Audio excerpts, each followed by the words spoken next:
Assalamualaikum warahmatullahi wabarakatuh. We are from group 5. So today we are gonna do a presentation about our topic, which is short-term decision makings. So I will start first as the introductions. My name is NurFatehah Binti Abdul Kodir. My number matric is 273652. So, first of all is about cost information for decision making. Cost accounting is the task of collecting, analyzing, summarizing, and evaluating various alternative courses of actions. Its goal is to advise the management on the most appropriate course of actions based on the cost efficiency and capability. Cost accounting provides the detailed cost information that management needs to control current operations and plan for the future. Actually, making decisions is one of the basic functions of managers.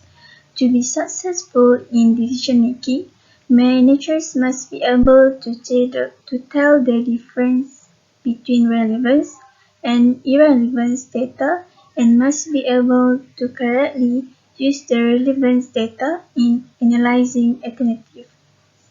Since managers are making decisions only for their own organizations, there is no need for the information to be comparable to similar information from other organizations.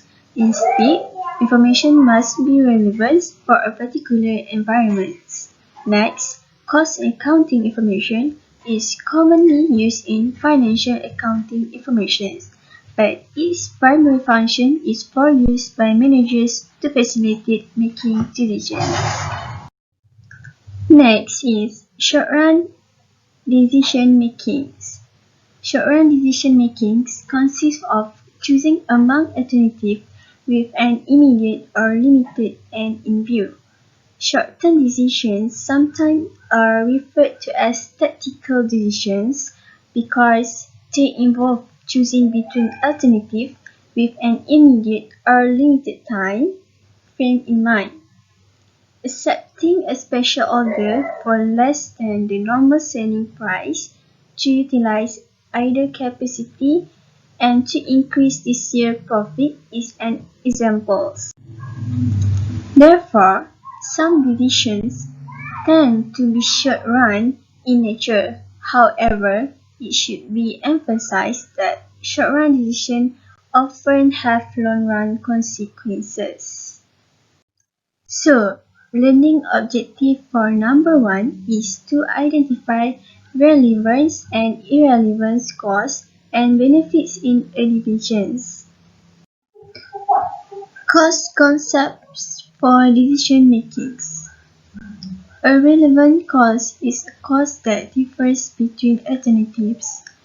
The decision-making approach just described emphasizes the importance of identifying and using relevant costs.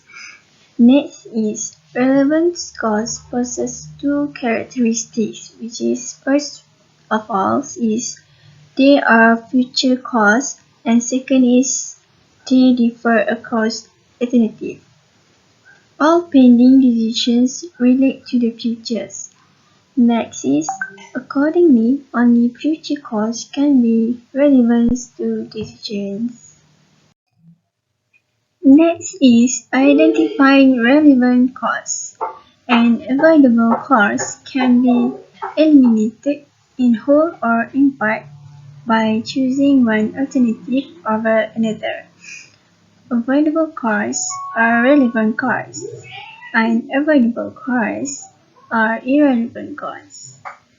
Two broad categories of costs are never relevant in any decision, which is first, sunk costs, and the second one is future costs that do not differ between the alternatives. Another type of relevant cost is opportunity cost. Opportunity cost is the benefit, sacrifice, or foregone when one alternative is chosen over another. An opportunity cost is relevant because it is both a future cost and one that differs across alternatives. An opportunity cost is never an accounting cost because accounting do not record the cost of what might be happening in the future. For instance, they do not appear in financial statements. So it is an important consideration in relevant decision making. Next is sunk costs. A sunk cost is a cost that cannot be affected by any future actions. It is important to note that the psychology behind managers' treatment of sunk costs. Although managers should ignore sunk costs for relevant decisions, it unfortunately is human nature to allow sunk costs to affect these decisions. For examples, depreciation, a sunk cost, is sometimes allocated to future periods though the original cost is unavoidable. In choosing between the two alternatives, the original cost of an asset and its associated depreciation are not relevant factors.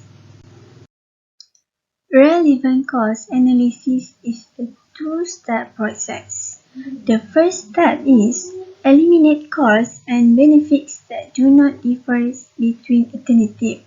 These irrelevant costs consist of sunk costs and future costs that do not differ between alternatives.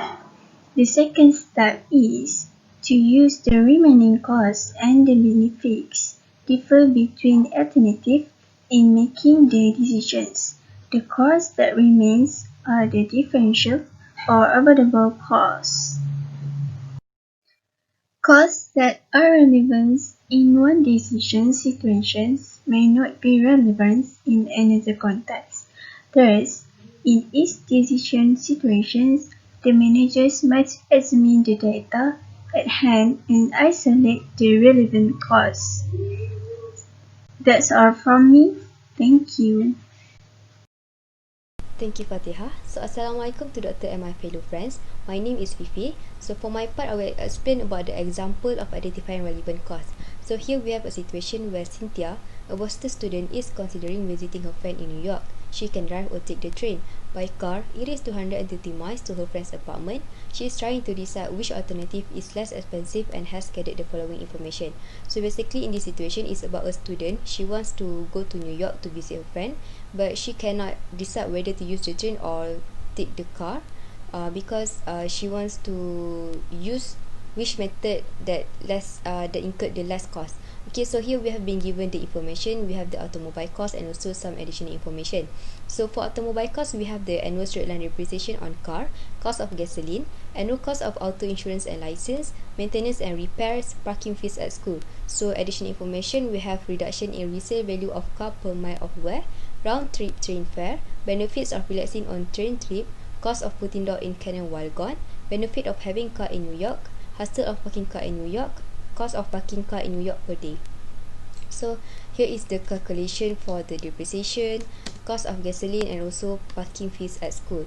Okay, for this slide, I have simplified from the information that has been given which costs are relevant in this situation. So the first one, we have the cost of gasoline. It is relevant because if Cynthia takes the train, she will not incur any cost of gasoline. So it is relevant for this calculation of cost. Okay, so the second one, we have the cost of maintenance and repairs. So this one depends on the miles of the car. So if Cynthia decides to drive the car, she will increase the miles because the further we drive the car, the miles will be increased. So if Cynthia wants to repair or service her car, the cost will be higher.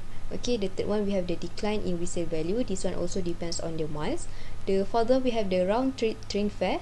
Next, we have the relaxing on the train. This one cannot be defined in dollar amount. Cost of parking in New York, benefits of having car in New York, and the problems of finding a parking space. So this one also cannot be defined in dollar amount.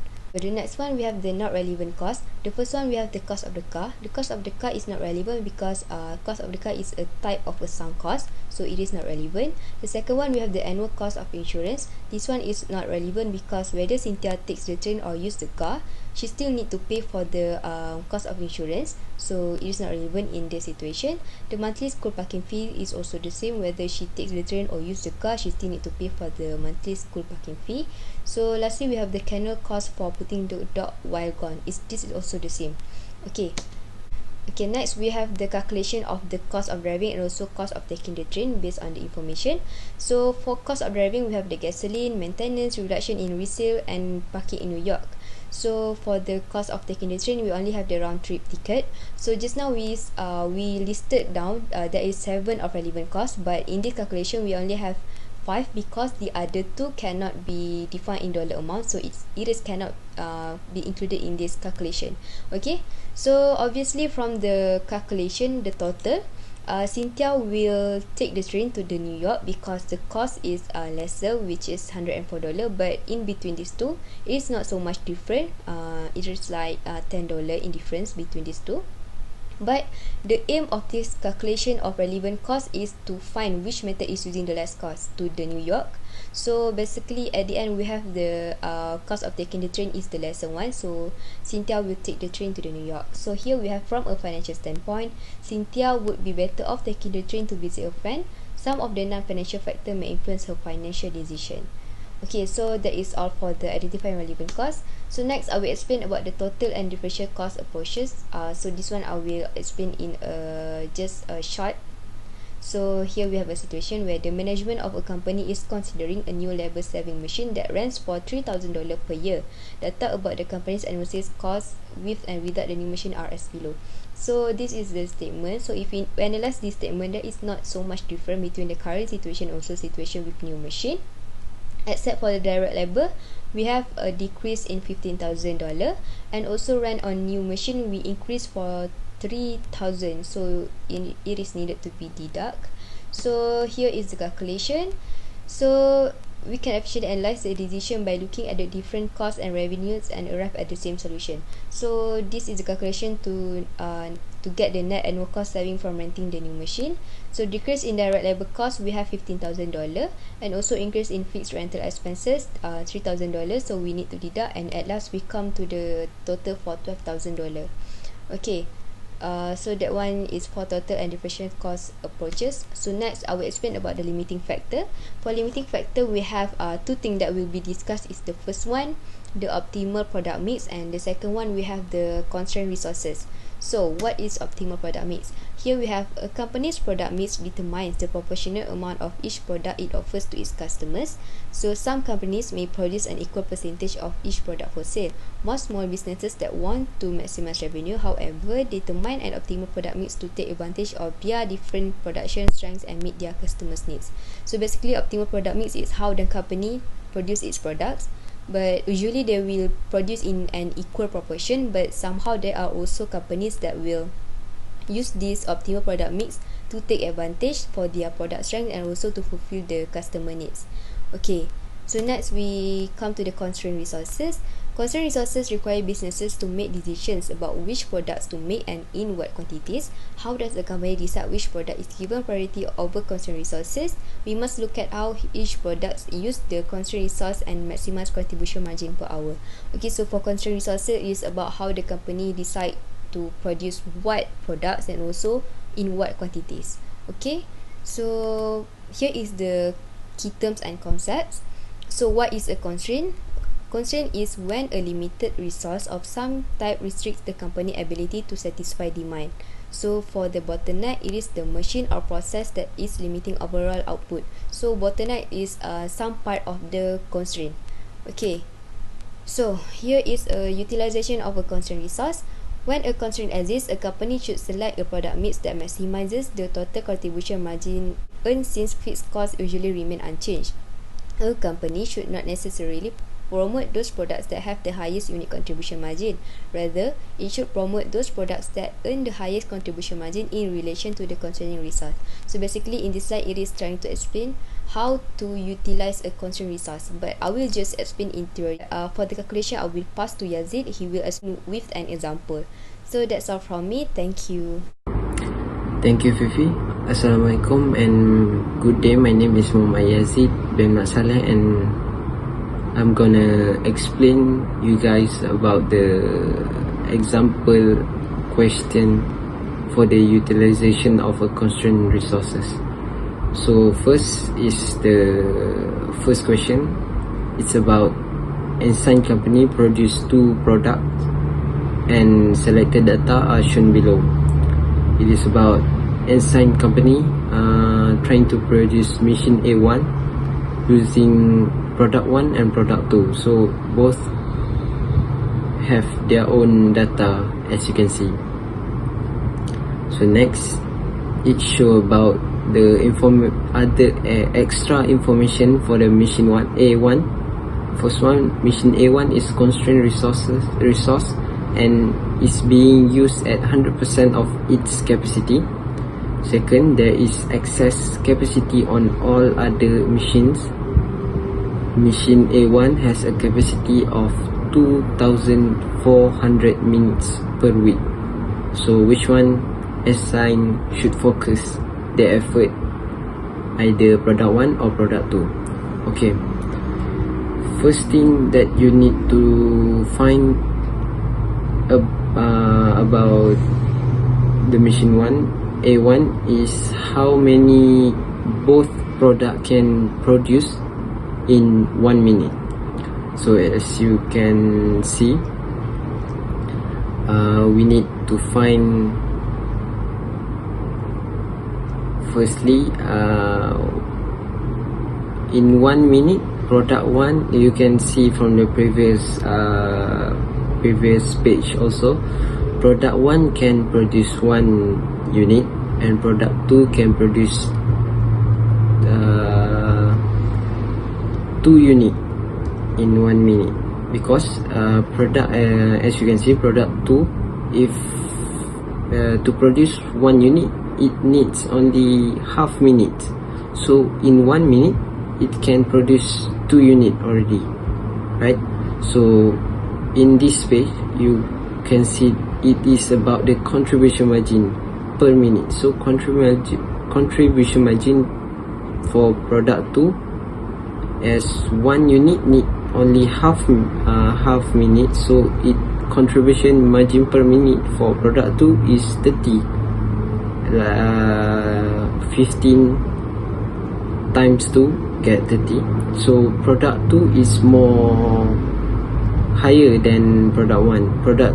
So basically product 2 should be emphasized because product 2 provide more valuable use of the constrained resource machine 1. If there are no other consideration and only considered by contribution margin, the best plan would be to produce product 2 as it meet current demand, and the remaining capacity the company can use to make product 1. So next is about how they allotting our contribution constraint resource for machine 1. First, on the top, we can see that how many minutes needed to produce product 2. So from the previous data, product 2 only weekly demand only 2,200. So and time to produce product 2 is half minute. So total time required to make product 2 is 1,100. So as you know, as from the extra information, they tell us that total time for every week is 2,400. So basically 2,400 divide 1,100 for product 2, we get remaining 1,300, and those 1,300 can be used for producing product 1. So that's why I got another bottom. The bottom one calculation is about producing product 1 for the remaining capacity. And as you can see, product 1 can only be produced 1,300 minutes, and product 1 only need 1 minute per unit. So product 1 can be produced for 1,300 units. So according to the plan, the company will produce 2,200 unit for the product 2 and 1,300 unit for product 1. And for the contribution margin, it will looks like as shown in this page. Contribution, so total contribution margin for product 2 is 33,000, and contribution margin for product 1 is 31,200. So total for overall contribution margin for the company is 64,200. Product 1 plus product 2, we get 64,200. So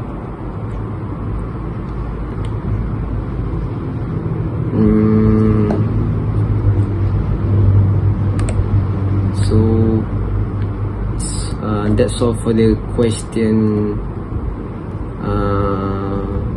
first. And next page is about the question second. It's about the second company, which is Colonial Heritage. They reproduce colonial furniture from the select hardwood, and those data is shown for the Colonial Heritage company. The company supplier of the hardwood will only be able to supply 2,000 board feet this month. Is it enough hardwood to satisfy the demand? So you can see from the data,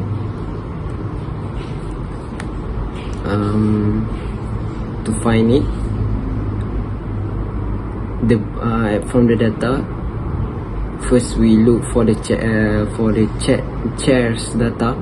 Board feet per unit is 2, and the monthly demand is 600. So 2 times 600, we get 1,200. And for the table, board feet per unit is 10, and monthly demand is 100. So 10 times 100 is 1,000. So plus both is 2,200. So basically it is higher than they can produce this month. So it is not hardwood to satisfy the demand. The answer is no. So we go to the simple question 2, which is about the same company. And the question is, the company supplier of the hardwood will only be able to supply 2,000 board feet this month. Same. So what plan would maximize the profit? As we calculate before, from the data, it can satisfy the demand. So what plan should be maximized? What should we consider first to produce more? Either chairs or tables, like the previous question. So this one is the calculation to find out either chairs or tables need more, and how many second production can be produced to. So the upper calculation is about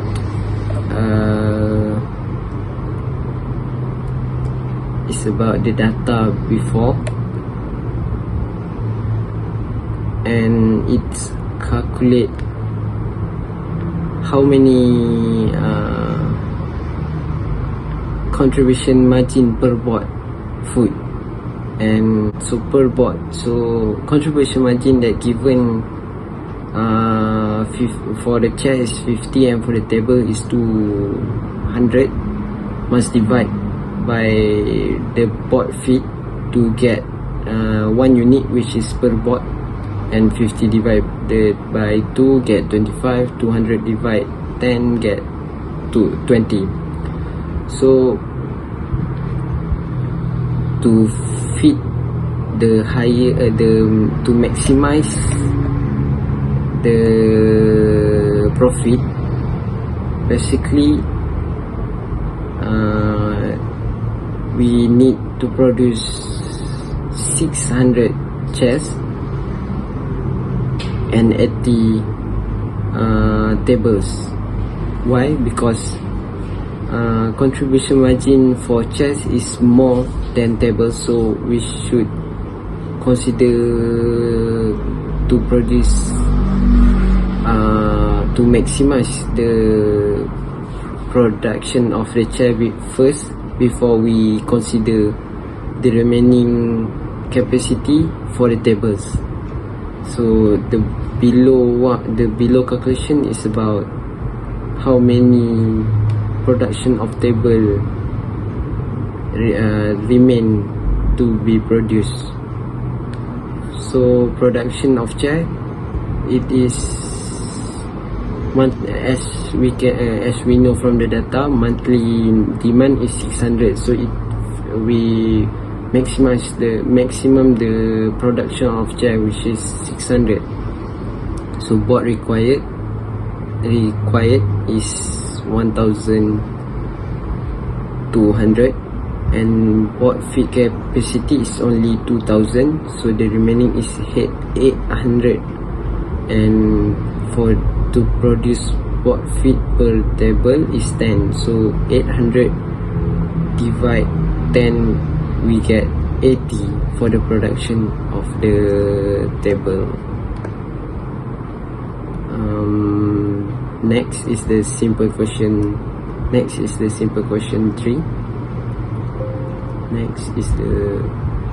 This one is the answer. Next is the simple question 3. As before, the colonial heritage is about the previous, still the same company.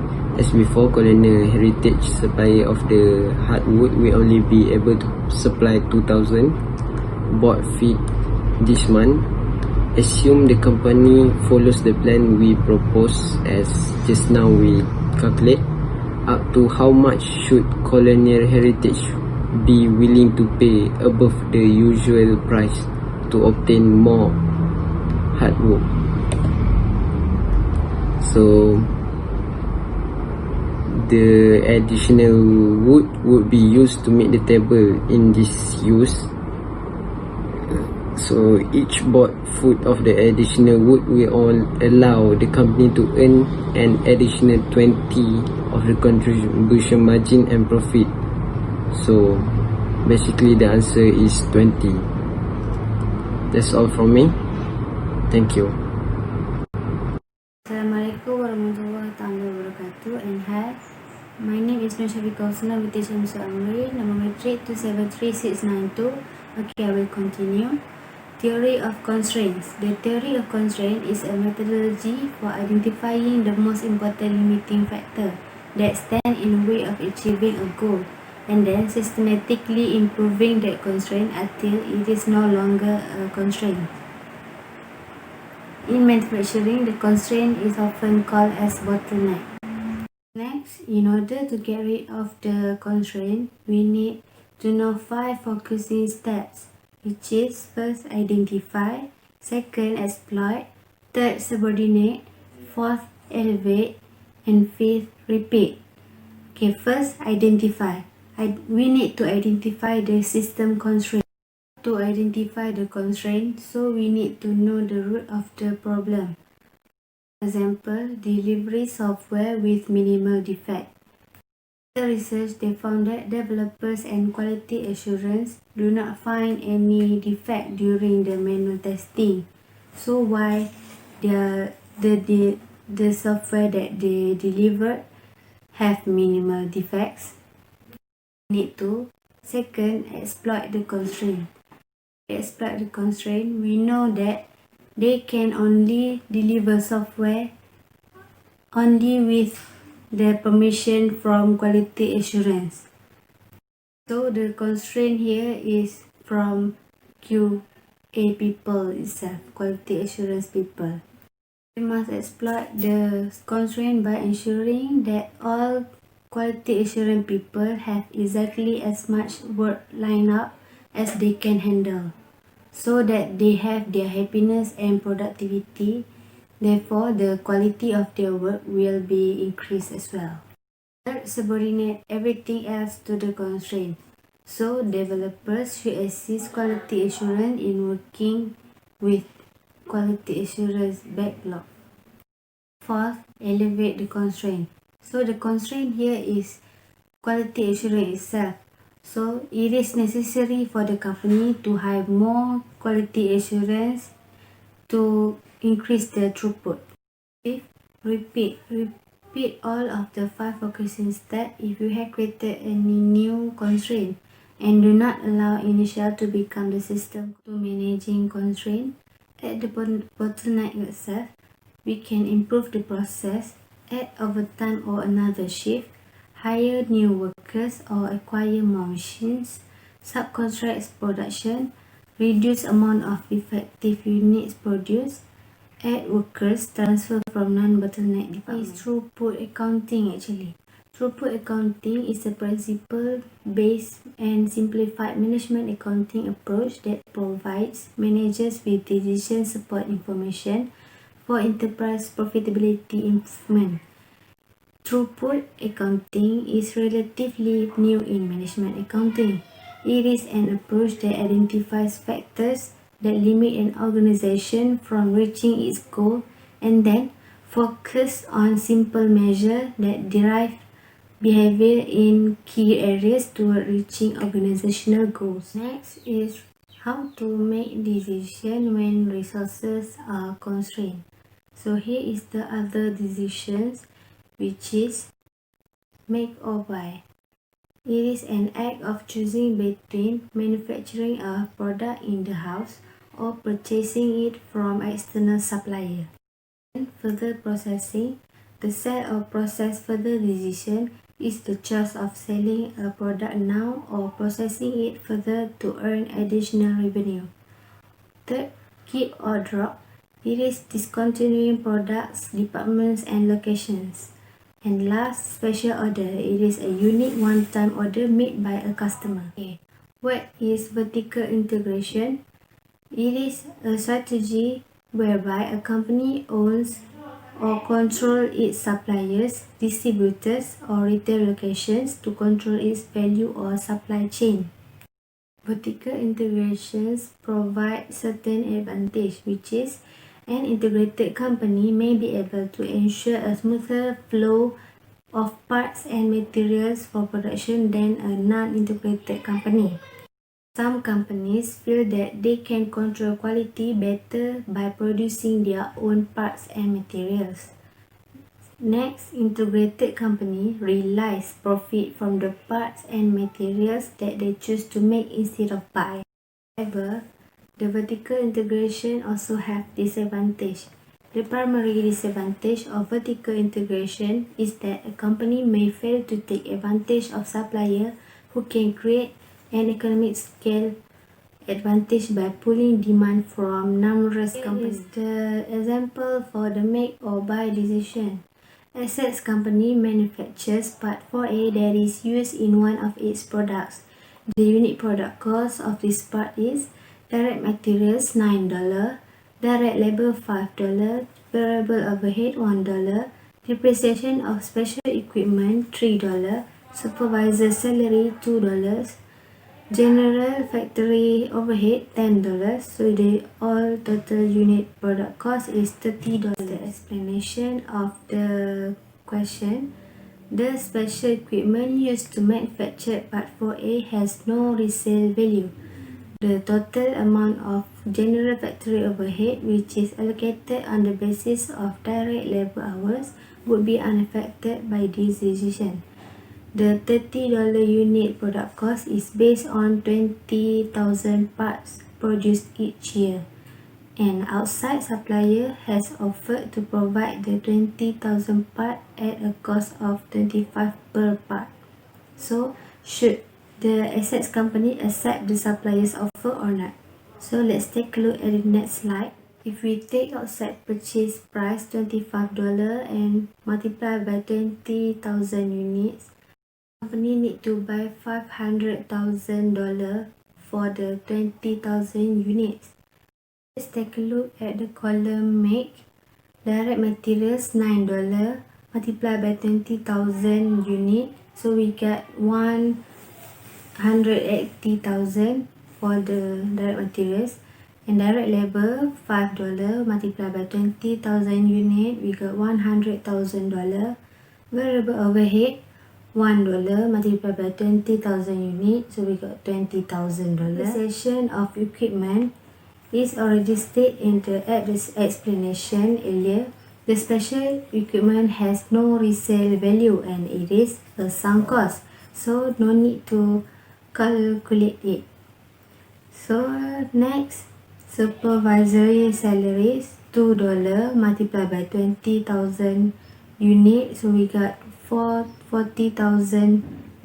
General factory overhead also have been stated at the explanation, where the total amount of general factory overhead which is allocated on the basis of direct labor hours would be unaffected by this decision. So, it is irrelevant. If the product is dropped, it will be reallocated to other products. The total cost if they make the 20,000 units for part A is 340,000. While we compare both make and buy, should we make or buy part 4A? So the total avoidable cost of 340,000 or less than 500,000 cost of buying the parts, thereby suggesting the asset should continue to make that part. An opportunity cost is the benefit that is foregone as a result pursuing a course of action. The costs do not represent actual cash outlays and they are not recorded in any formal accounts of an organization. In the assets company example that we just completed earlier, if assets had an alternative use for the capacity that is used to make part 4A, there would have been an opportunity cost to factor into the analysis. The opportunity cost would have been equal to the segment margin that could have been derived from the best alternative use of the space.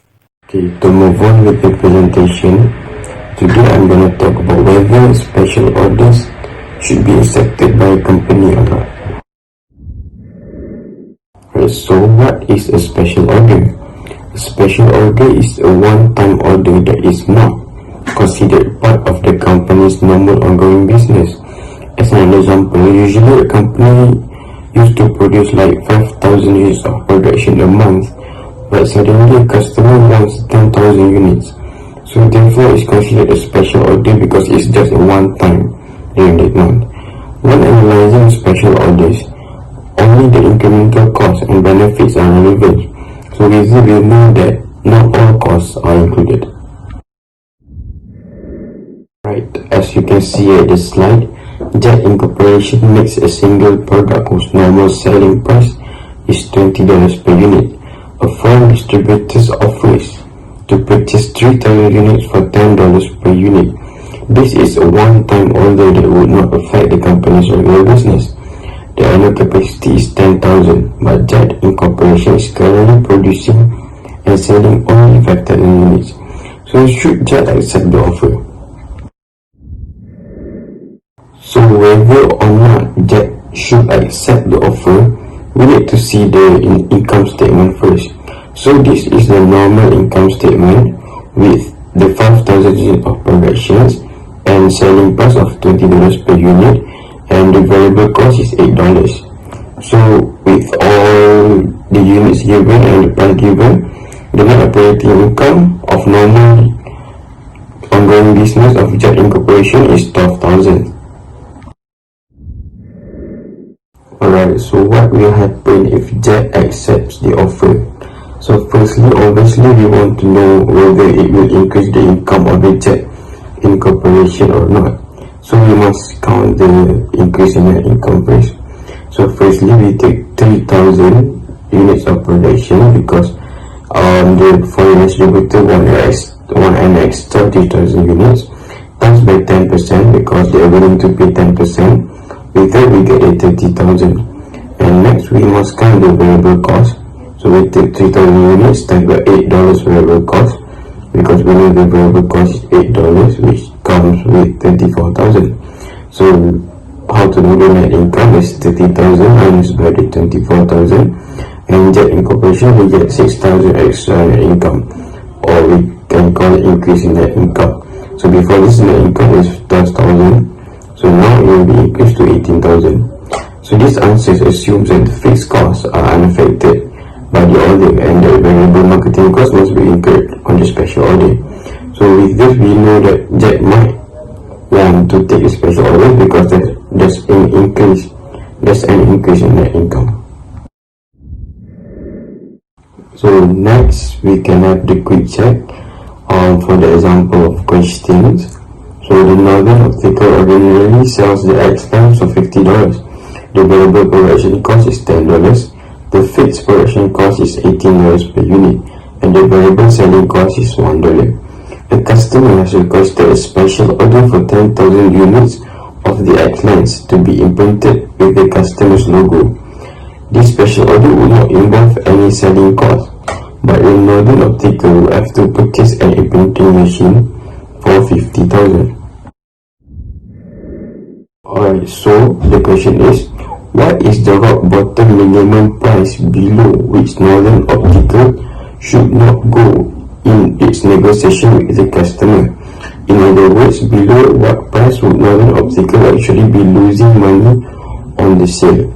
So first we need to calculate the variable production cost. So we take the 10,000 units of production that the special order had requested and times by the variable production cost, which is $10, and we need to add on with the additional fixed cost, which is 50,000, because the company doesn't have the imprinting machine, so we need to buy the imprinting machine first for $50,000. So the total relevant cost which will be 150,000, and we need to divide it by 10,000 numbers of units, and the average cost per unit will be $15. So the $15 is the answer for the company should not go negotiation with the customer, because if they want to negotiate the price, it will need to be bigger than $15. If it's lower than $15, then the company will have a decrease in their profits. So now we'll be going for the adding and dropping segments. One of the most important decision managers make is whether to add or drop a business segment, such as a product or a store. So let's see how relevant costs should be used in this type of decision. So this is an example. Due to the declining popularity of digital watches, Lover Company's digital watch line has not reported a profit for several years. Lover is considering dropping this product line. So should Lover drop the product line or not? So how to make the decision? We use a contribution margin approach. The decision rule is Lover should drop the digital watch segment only if its profit would increase. This will only happen if the fixed cost savings exceeds the loss contribution margin. So let's look at the solution. Alright, so this is the segment income statement for the digital watches. So as we can see, the sale is 500,000 minus the variable expenses 200,000, and we get the contribution margin of 300,000, and we must minus the fixed expenses of $400, and we get the net operating loss of 100,000. So an investigation has revealed that total fixed general factory overhead and general administrative expense would not be affected if they drop the watch line, the digital watch line. The fixed general factory overhead and general administrative expenses assigned to this product will be reallocated to the other product lines.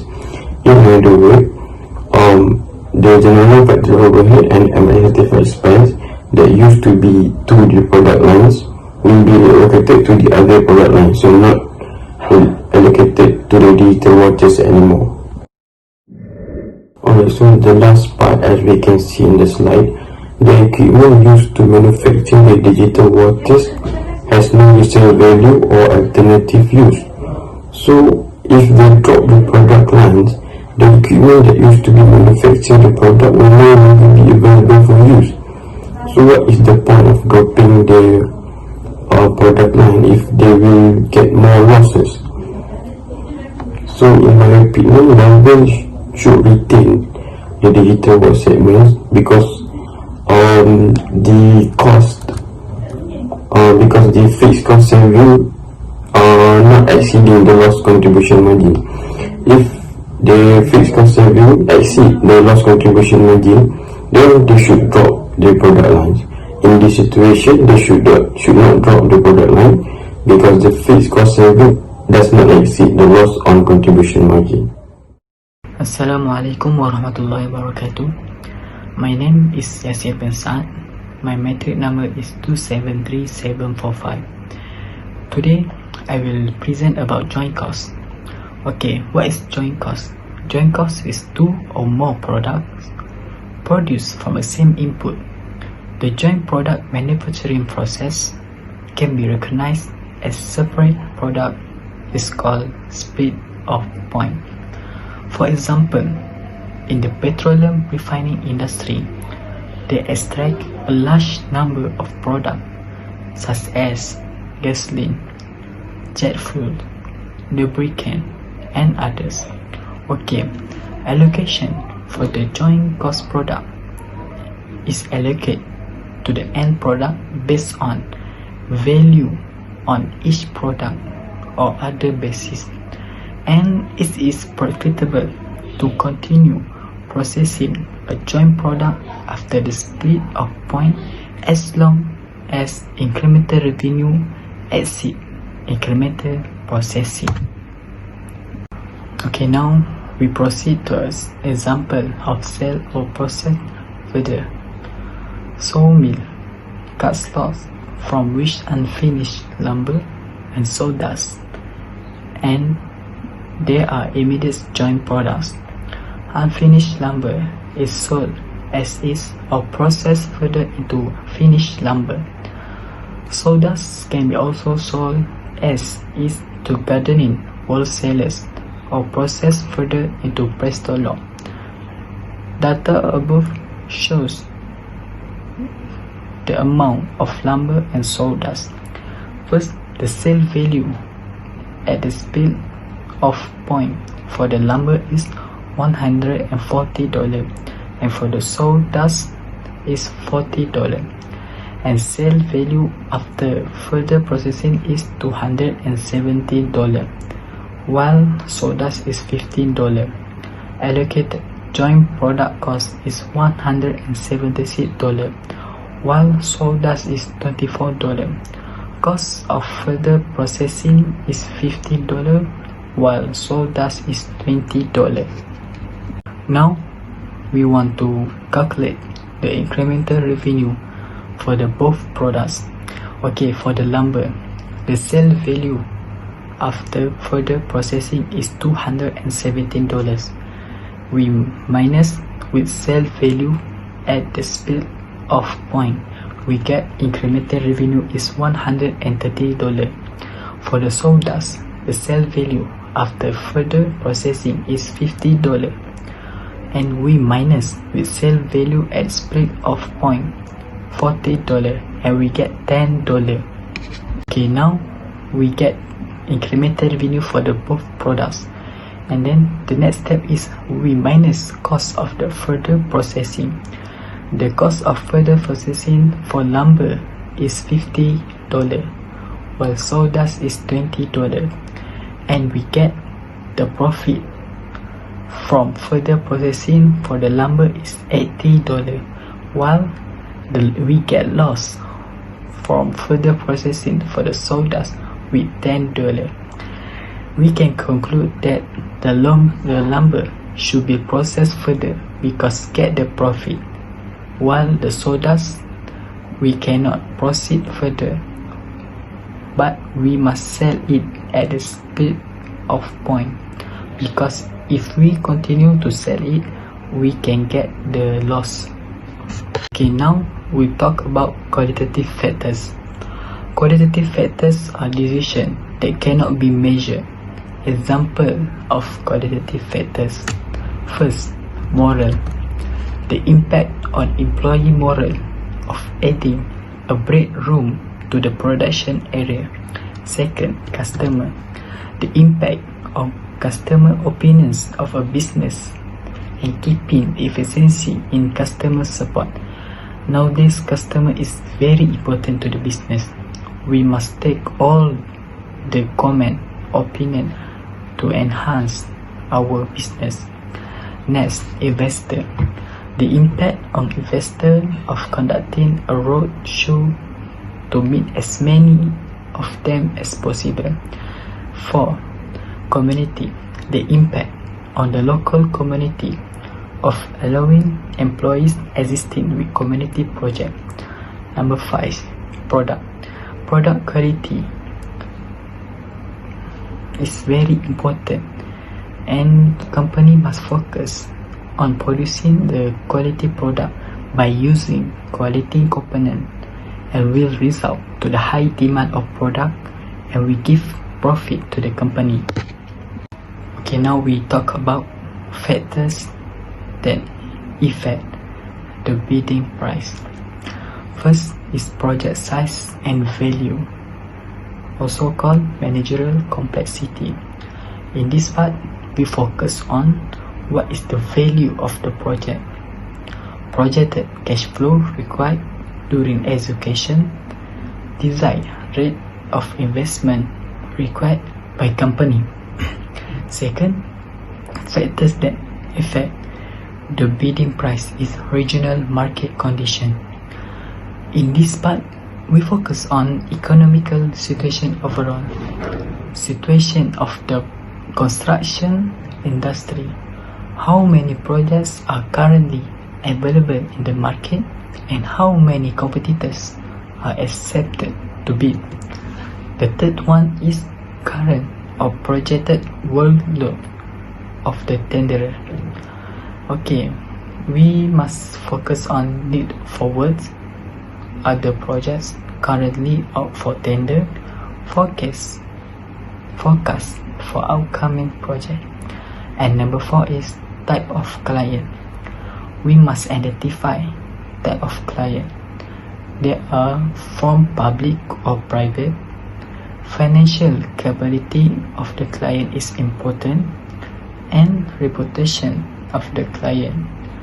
And last but not least is type of project. The bidding price is affected by the type of project, which is, for example, site, location and accessibility. And then it's the project within the company boundaries. That's all for me. Thank you.